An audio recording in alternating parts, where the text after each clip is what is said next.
yang sila duduk dia makin begitu mah ozana ano ini kena kata pitu ono bakia siapa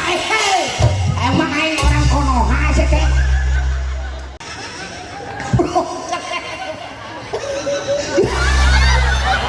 dengan dulu wah dukun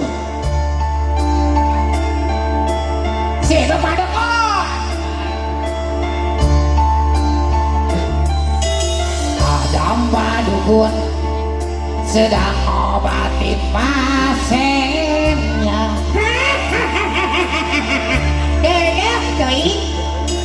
koton katanya sakitnya karena diguna-guna